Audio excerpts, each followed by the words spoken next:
Subscribe to our channel by clicking the subscribe button. Click the bell button and enjoy the latest uploads from our channel. आज तकरीबन 1.5 महीने के बाद Oslo से रास्ते गैर मुल्की एयरलाइन के जरिए अभी लाहौर एयरपोर्ट पहुंचे हैं और अभी वो कुछ ही देर पहले ही एयरपोर्ट से बाहर आने के बाद मेरे को बिल्कुल मेरे पीछे बने स्टेज पर और आने वाले हैं। कुछ ही देर में वो खिताब करेंगे और मीडिया से टॉक करेंगे। इसके अलावा अगर वर्कर्स की तादाद की बड़ी तादाद जो वर्कर्स की है, जिनमें खवातीन बच्चे सभी शामिल हैं और यहाँ पर मौजूद है। उनके खास तौर पे जो घोड़ों का रक्स नारेबाजी की जा रही है, एक शोर है, कान बड़ी आवाज जो है वो सुनाई नहीं दे रही इस वक्त और कौमी जो नगमे हैं ताल्लुक कादरी जो है इस वक्त जो है वो स्टेज पर आने वाले हैं। पे फूल की पत्तियां निशावर की इस वक्त आपको नजर आ रहा होगा कि ताल्लुक कादरी की आमद के हवाले से जो है स्टेज जो है उस पर खुसूस तौर पर उनको लाया जा रहा है। जो नाजरीन जो है वो यकीनन कैमरे के जरिए उनको देख सक रहे होंगे कि ताल्लुक कादरी साहब जो है आ चुके हैं और कुछ ही देर में वो जो है लोगों से खिताब करेंगे। तकरीबन 1.5 माह के बाद वो जो है दोबारा रमज़ान के बाद आज लाहौर पहुंचे हैं और यहाँ पे वो यहाँ से होते हुए सदर जाएंगे, सदर से नहर और उसके बाद माल रोड के जरिए ताल्लुक बाग पहुंचेंगे, जहां पे एक इज्तिमा से खिताब करेंगे और इसके बाद जो है वो दाता दरबार जाएंगे और वहां से वो दुआ कराने के बाद अपने घर जाएंगे। जी ठीक है, तारिक खान आप हमारे साथ लाइन पर मौजूद। नाज़िर आप देख रहे हैं ये एक जलसे के मनाजिर हैं जिससे अब से कुछ देर बाद ही डॉक्टर ताहिरुल कादरी खिताब करेंगे। फूल की पत्तियों में उनका इस्तकबाल किया गया है, चारों तरफ उनके कारकुनान मौजूद हैं, बड़ा यहाँ पर हल्ला गुल्ला है, लोग यहाँ पर कसीर तादाद में मौजूद है, यहाँ पर उनके कारकुनान की कसीर तादाद मौजूद है। और कहा यह जा रहा था कि ताहिरुल कादरी जब आए हैं तो डेफिनेटली वो अपने कुछ नुकात लेकर आए होंगे, उनका कुछ स्टांस होगा करंट पॉलिटिकल सिचुएशन के ऊपर। और अब देखना यह है कि आज वो खिताब में क्या कहते हैं, आज उन्होंने क्या कहना है कारकुनान के हवाले से, और डेफिनेटली वो सानिया मॉडल टाउन के हवाले से जरूर बात करेंगे। इस वक्त आप स्क्रीन पर ये मनाजिर देख सकते हैं। अब से कुछ देर बाद ही, थोड़े लम्हे बाद ही डॉक्टर ताहिरुल कादरी अपने लोगों से, कारकुनान से खिताब करेंगे। इस वक्त आप देख सकते हैं आज की स्क्रीन पर ये मनाजिर हैं, फूलों की पत्तियां उन पर निछावर की जा रही हैं। कहा जा रहा है कि ओस्लो से दोहा के रास्ते आए हैं, जाएंगे और फिर नासिर बाग में इज्तिमा से भी खिताब करेंगे और फिर दाता दरबार भी जाएंगे। आज न्यूज़ की स्क्रीन पर आप ये मनाजिर देख सकते हैं कि किस तरीके से उनका इस्तकबाल किया गया है और इस वक्त डाइस पर मौजूद है डॉक्टर ताहिरुल कादरी अपने रहनुमा और कारकुनान के साथ।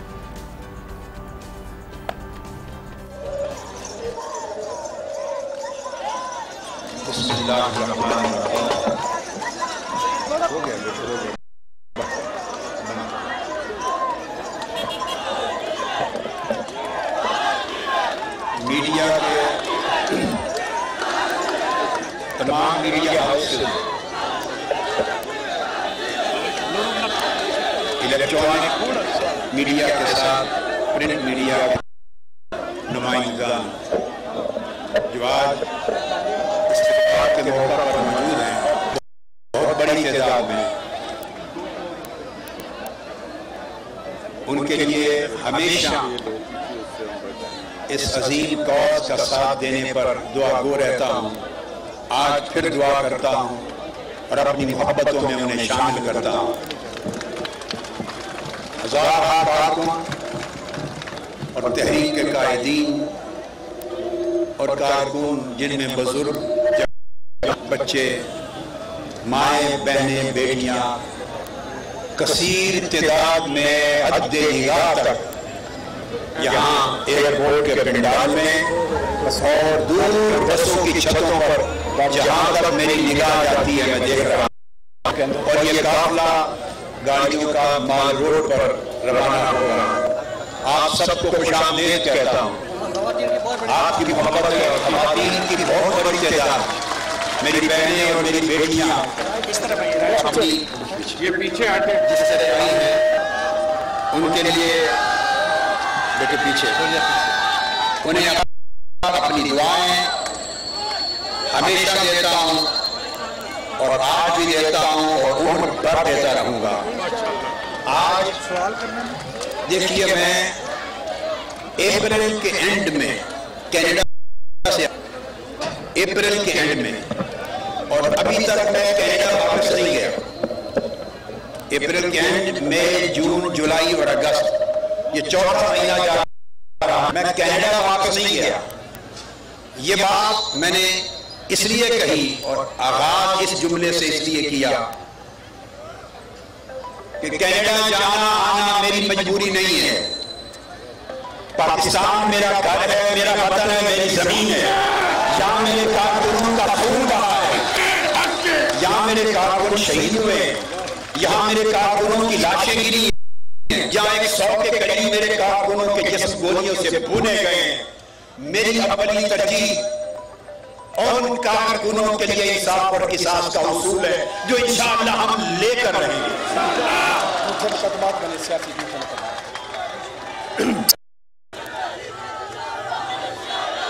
याद रखें, अल्लाह की बारगाह में हमेशा इंसाफ होता है और वहां मुआवजा होता है जालिम और जाबिर पर, मगर अल्लाह के अम्र में देर हो सकती है। वक्त का फैसला अल्लाह की जात खुद करती है, अंधेर नहीं होता। लगता है पनामा लीक्स के मैटर में नवाज शरीफ साहब का पकड़ा जाना और इनकी पूरी फैमिली का पकड़ा जाना, ये मॉडल टाउन के शहीदों के खून का इंतकाम उतर रहा है आसमान से। वरना सच बात है, मैंने 20 मरतबा कहा था और जब मैं पिछले दिनों यहां था रमजान मुबारक में और ईद के बाद भी, तब भी मैं कहता रहा हूं, मुझे कोई तवक्को नहीं थी कि इनके इक़्तिदार में होते हुए कोई इदारा इतनी जुर्रत, हिम्मत और ताकत रखता है कि बेबाकी के साथ हक की तहकीकात करे और हक का फैसला दे सके। ये सारा फैसला मेरे अंदाजे के खिलाफ आया। लगता है कि पाकिस्तानियों पर अल्लाह की मदद और नुसरत का नज़ूल शुरू हो चुका है और पाकिस्तान की सुप्रीम कोर्ट ने हक अदा किया है और इंसाफ का रास्ता खोलने के लिए तारीखी कदम उठाया है। इसके नतीजे में हमें लगता है कि मॉडल टाउन के शहीदों को भी और उन शहीदों के वारसों को भी और उन मजलूमों को भी, उन जख्मियों को भी और बेगुनाह कैदियों को भी अब इंसाफ मिलने के इम्कानात रोशन हो गए। मैं आइंदा लायामल का ऐलान तो माल रोड पर पहुंचकर इंशाअल्लाह ताला नासिर बाग के इज्तिमा में करूंगा, जहां बाकी पॉलिटिकल पार्टीज के रहनुमा भी शरीक होंगे। नासिर बाग में ऐलान करूंगा।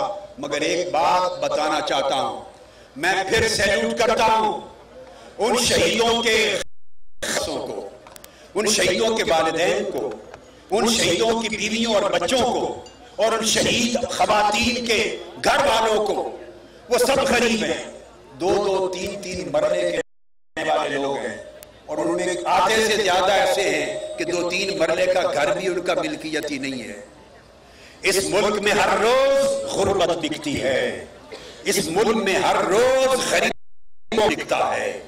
इस धरती पे 75 साल हो गए, हम देखते हैं हर रोज कत्ल होते और मकतूल के वारिस इदारों से मायूस होकर कि इंसाफ नहीं मिलेगा, किसास नहीं मिलेगा, उनके लाडले चले गए, इंसाफ भी नहीं मिलेगा, मुकदमे लड़ने का पैसा भी नहीं, गुंडागर्दी भी है, खतरात भी हैं। हर रोज लाशें बेची जाती हैं, दियत के नाम पर खून बेचे जाते हैं।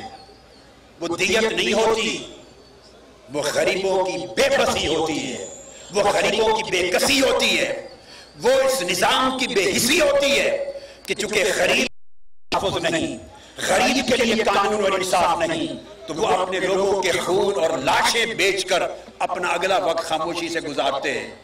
पाकिस्तान की तारीख का पहला वाकया है कि शहीद होने वाले गरीब, बेबस, बेकस, कमजोर और कत्ल करने वाले वक्त के फिरौन, कत्ल करने वाले वक्त के कारून इतने ताकतवर कि किसी और कबीले के पास उतनी ताकत नहीं, इतने मालदार, हराम की दौलत लूटी हुई मालदार कि किसी और के पास इतना तमक्कुन और इतना सरमाया नहीं। कानूनियत, फिरौनियत भी जमा है।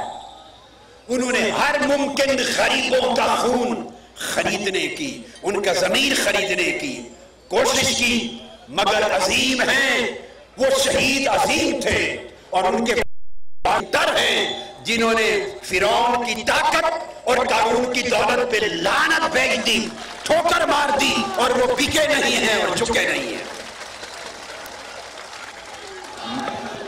मॉडल टाउन के शहीदों के खानदानों ने पाकिस्तान के अंदर गैरत की एक नई रकम कर दी।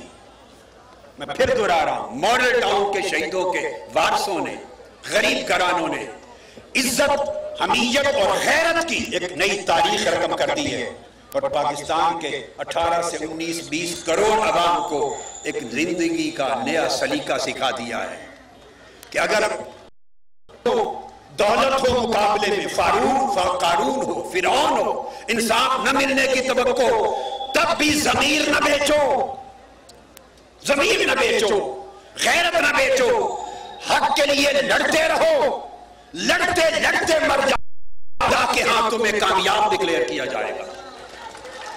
ये पाकिस्तान अवामी तहरीक ने यह सबक पूरी कौम को सिखाया है, पूरी कौम के कमजोरों को किरदार दिया है।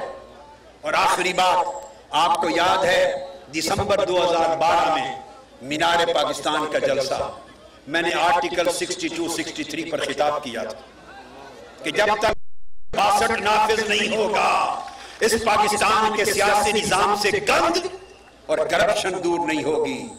फिर जनवरी 2013 में 5 दिन का धरना, लॉन्ग मार्च, आर्टिकल 62-63 पूरी कौम को पढ़ाया और सिखाया और याद कराया था।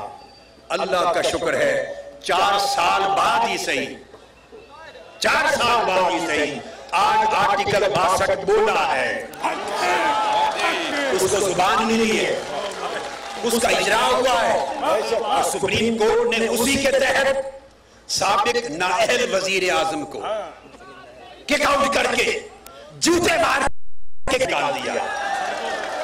और आखिरी बात, नवाज शरीफ साहब अगर इज्जत वाले लोग हों, शर्म और हया वाले लोग हों, तो पूरी सुप्रीम कोर्ट जिसको बददियानत डिक्लेयर कर दे, बेईमान डिक्लेयर कर दे, करप्ट डिक्लेयर कर दे, सुप्रीम कोर्ट का पूरा बेंच, एक जज ने भी इख्तलाफ नहीं किया, आपको डिसऑनेस्ट डिक्लेयर किया है, झूठा कहा है, धोखेबाज कहा है, नाअहल करार दिया है, बददियानती पर, कोई तौहीन अदालत के नोटिस पर नहीं।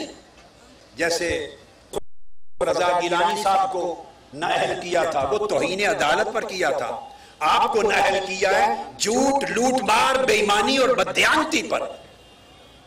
इंसान को चाहिए कि जब इतना बड़ा फैसला सुप्रीम कोर्ट दे दे तो थोड़े शर्म के साथ घर बैठ जाए, सोचे, शर्म के साथ घर बैठे और गौर करे कि क्या क्या करतूत किए हैं हमने। बंदा आपको चंद महीने शर्म ही करता है, मगर बेहिसी और बेसमझी की इतनी इंतहा है कि अब आप ललकारते हुए सड़कों पर आ रहे, आप जीटी रोड पर एहतजाज करना चाहते। हमने तो एहतजाज किया था, जीटी रोड पर लॉन्ग मार्च किया था एक निजाम के खिलाफ, हमने एहतजाज किया था आपके खिलाफ। आप बताएं, आप जीटी रोड पर किसके खिलाफ आ रहे हैं? नाम लें, मैं सवाल छोड़े जा, नाम लें, अगर आप में जुर्रत है नाम लें, किसके खिलाफ नाम लें। हमें इल्म है कि आप वही शख्स हैं जिन्होंने 90s में सुप्रीम कोर्ट पर हमला कराया था, सुप्रीम कोर्ट के 2 टुकड़े कर दिए थे, उस वक्त खुलकर आपने काम किया था। अब आप एहतजाज किसके खिलाफ कर रहे हैं? नाम लें उस इदारे का, ताकि दूध का दूध और पानी का पानी हो। मरकज में आपकी हुकूमत, आप ही का दोबारा लाया हुआ वजीर आजम, पंजाब में आपकी हुकूमत, इस्लामाबाद पिंडी से लेकर लाहौर तक आपकी हुकूमत, एहतजाज किसके खिलाफ कर रहे हैं? नाम बताओ, चले किसके खिलाफ एहतजाज हो रहा है? और अगर आप नहीं बोलते, हम समझेंगे रियासत पाकिस्तान के खिलाफ बगावत है, हम बोलेंगे बगावत है, हम बोलेंगे पाकिस्तान की सालमियत के खिलाफ बगावत है। फैसले किसी और के खिलाफ आए तो आप बगले बजाते हैं। अब सारी सुप्रीम कोर्ट ने आपको करप्ट और बददियानत डिक्लेयर कर दिया है, अब आप साजिशें तलाश करते हैं। अगर जुर्रत है तो आज ही उतरा हूं और मैं इधर हूं। इंसाफ लेना है, मैंने किसास लेना है। चोर पकड़ा गया है, कातिल अभी रहता है। पकड़ेंगे, चोर पकड़ा गया है, कातिल रहता है। जवाब दो कि ये एहतजाज किसके खिलाफ है। ईमानदारी से, जुर्रत से बात करो। डरते क्यों? डरे नहीं, जुर्रत से बात करें। और ये जीटी रोड की जमात, जीटी रोड में ही दफन होगी इंशाअल्लाह। बाग रोड पर नासिर बाग में चल के मैं बकिया गुफ्तगू करूंगा इंशाअल्लाह। आगे आपको बताएं कि डॉक्टर ताहिरुल कादरी